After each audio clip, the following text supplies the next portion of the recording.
This week on my sewing journey, I've been working on an apple felt basket, and this makes a great teacher's gift for the gift-giving season. Or just you can make it into a pot holder if you don't have a teacher in your life or a coworker or somebody like that to give it to. Or you can just make one for yourself.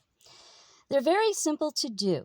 First thing you want to do is decide what you want the two ends to be. And this could be any shape. You could do a cupcake. You could do a circle or whatever you want. Then next, I went and got my felt and cut out an apple shape for both sides. Then I went and raided the cardboard recyclable bin because what's inside these is cardboard, and cut out a piece of cardboard a little bit smaller than the design. So whatever you're going to do for the design on the outside, do it before you sew the lining fabric to it because it'll be a lot easier. Once you get your design done, then you take your back lining fabric, right side facing down. Then you put your cardboard, and then you put your design on it and you sew all the way around. I used a zigzag stitch, but you don't have to use a zigzag stitch. You can just sew it or glue it if you're great with glue. I'm not good with glue. And then I pink and sheared the edge. You don't have to pink and shear the edge because this is felt, but you don't have to do that. You can just cut it straight if you don't have pinking shears or don't like the pinking shear look.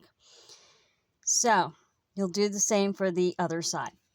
Then the side walls, you determine how high you want it to go up. Now, I'm putting scrap paper in here, so I determined it from that. But if you're doing pot holders, you might want to do it up a little bit higher. Or if you're going to use it on your nightstand to put your watch or your bracelet or whatever, you might want to do it to the size of what items that you need. So that would be that measurement here and that measurement here. Then the bottom will have the same side measurement and however long you want it to be.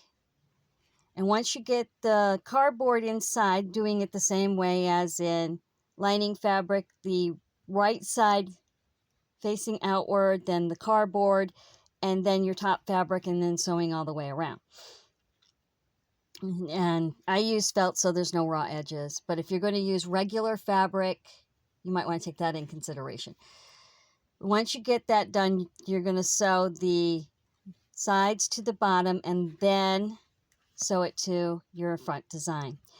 So as you can see, it's very simple. I hope you like this idea. I'd like to thank you for joining me today. Thank you for liking, thank you for subscribing, and happy sewing.